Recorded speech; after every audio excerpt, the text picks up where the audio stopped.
Hello, my name's Kim and I'm part of Crafty Sew&So, and I'm here today to show you how to set up your space when you want to be using your overlocker. So you're going to need a decent space to work at, and ideally you'll have a space for your machine and a space where you can cut out your fabric or lay your project down when you're clipping pieces together. I use my kitchen table. It's 6 feet by 2.5 feet, and that's all the room I need. Machine mats are really helpful.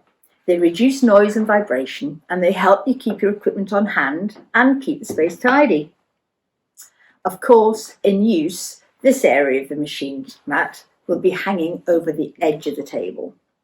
My equipment will be hanging there at my fingertips. So when you place your overlocker onto your machine mat, you need to be thinking about safety leads. If, like me, you need to use an extension lead, then you need to be sure that you set your leads in a place where they're not going to get knocked over by you or any members of your family or pets. It's really important to use really good quality thread in your overlocker, because using cheap threads can cause you problems with snapping and snagging, and I'd advise you to buy the best threads you can afford. You can use really big spools of 5,000 yards, or you may want to buy spools of 1,000 yards, or you can even use a normal spool of thread. These two threads are called the loopers. They use a lot more thread than the two needles. The needles use the same amount of thread as in your normal sewing machine. The loopers loop in every single stitch, and that's why they use so much more thread.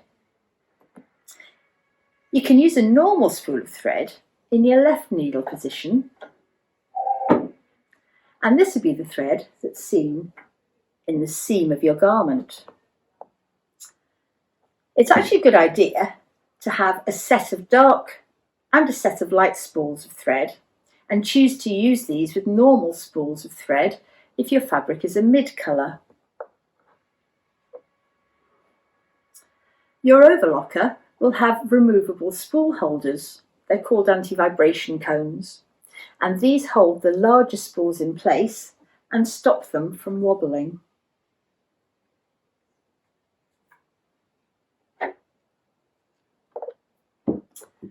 Snips and tweezers are really useful tools. These are best kept in your machine mat. We'll show you how to use them in a following video.